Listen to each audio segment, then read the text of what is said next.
May I also ask you a follow-up?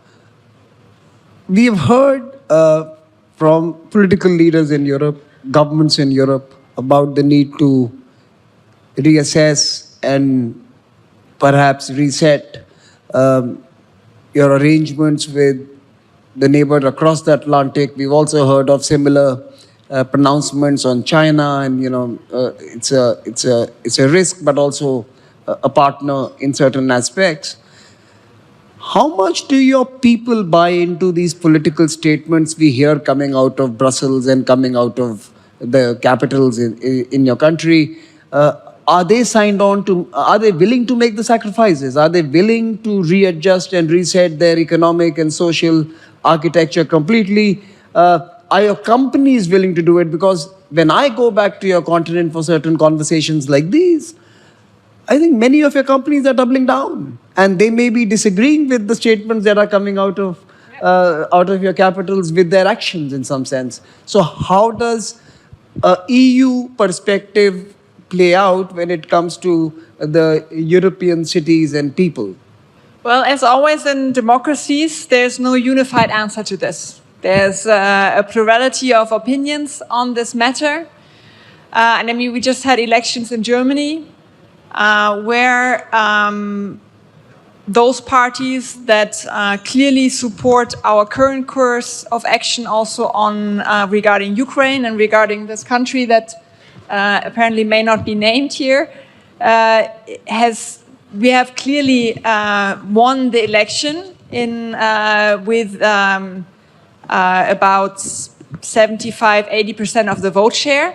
So I think that's a very, very clear mandate from the German public to continue with a course of strengthening the European Union, strengthening also our defense policies. I mean, we've just came here yesterday after voting in the parliament for the biggest defense package, I think, in German history, right? So that means we have, as politicians, I think, in Europe, we have now understood what is at stake, and that we really need to get our act together, that we need to invest more in defense, that we need to invest more also in our global partnerships, right?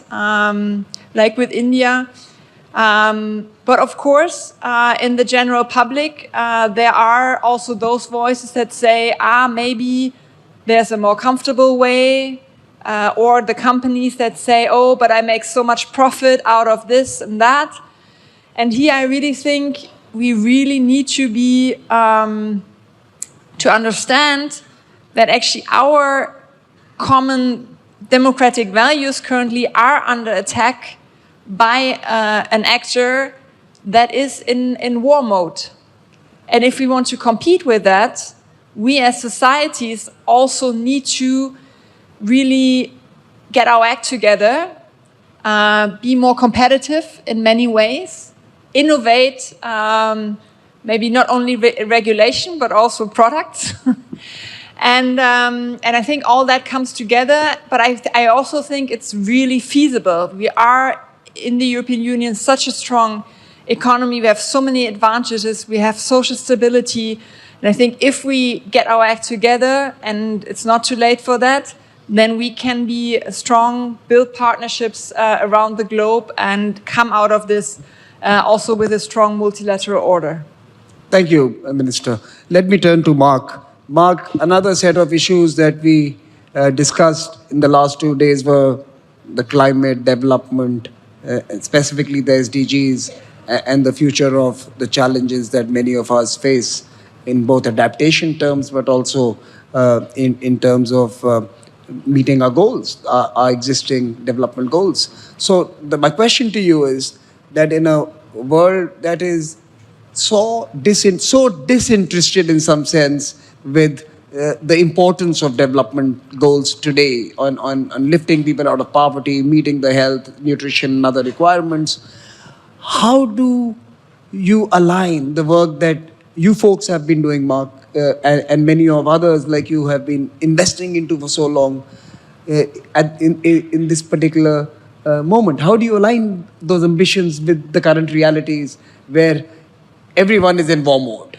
You just heard that, right? Over the last 2.5 days, everyone is gearing up with defense budgets, artilleries and tanks and tariffs and everything else. Where does development figure in this world?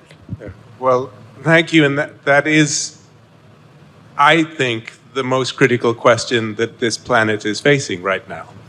That you can talk about hard issues, the tariffs and tanks, and those are critically important, but really the world is about people. I know that sounds, and from a Raisina, but it is about people, it's about human development. And nowhere is that point proven more clearly than in India's progress over the last 25 years. It's the 25th anniversary of the Gates Foundation. It's one of the reasons why I've been here this week. And you can see India has lifted 400 million people out of extreme poverty, cut child mortality and maternal mortality by more than 2/3. In fact, globally, in the first 2 decades of the 21st century before COVID, we saw a halving of child mortality worldwide. And that is across all parts of the world, Africa, Asia, Latin America. We saw massive improvements in poverty reduction. There was a huge global progress that lasted 2 decades that came to an abrupt halt with the COVID shock, linked to then debt and other related issues. And frankly, this year, with a pullback from the global north, I will say, in terms of its commitment and solidarity with the global south, and that cuts across Europe and the United States, we are seeing significant setbacks. There may be the greatest human development crises of the last quarter century happening this year, coming through as a result of those challenges. There are moments to step up, but the European Commission, Ursula von der Leyen, the president, is going to be co-hosting with my chair, Bill Gates, the Gavi replenishment at the next European Council Heads of State meeting in June. The Gavi Vaccine Alliance is an entity, a multilateral entity, that I would argue is the most successful multilateral initiative of the 21st century by far.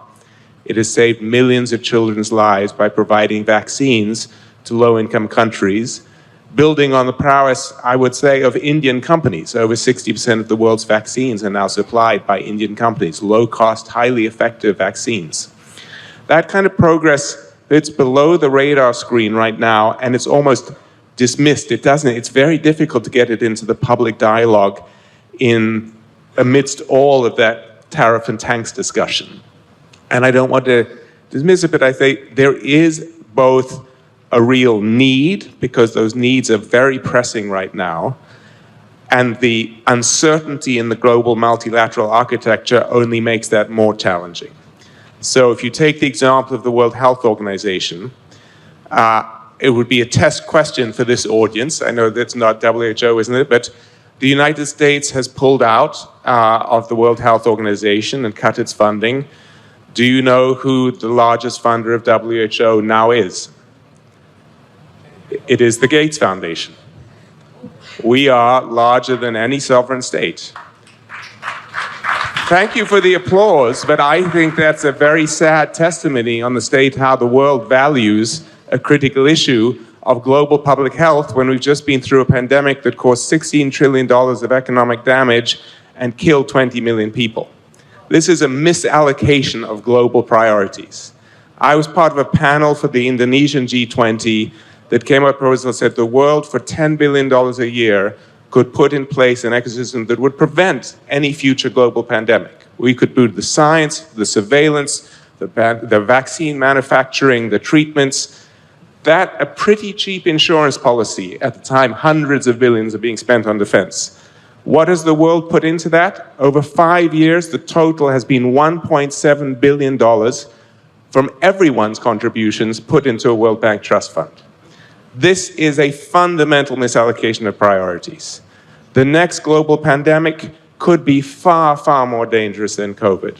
And the global development crises that we're facing right now will kill many, many more people than are being at risk in the country that you name in other wars. And so I do think there is a call to action there. And I will say there is an optimistic take too, and I'll say this, is that we are on the cusp of an innovation revolution, which I know AI is used in every conference and it's often overstated, but there really is a transformative moment around how you do tools in health, in education, in agricultural development, which can fundamentally transform and accelerate development even in the midst of these challenges. And so that is another area where I think India has a global role to play, the European Union has a global role to play, but we need to make sure these issues are not forgotten and sort of swept under the carpet amidst the preoccupation with others.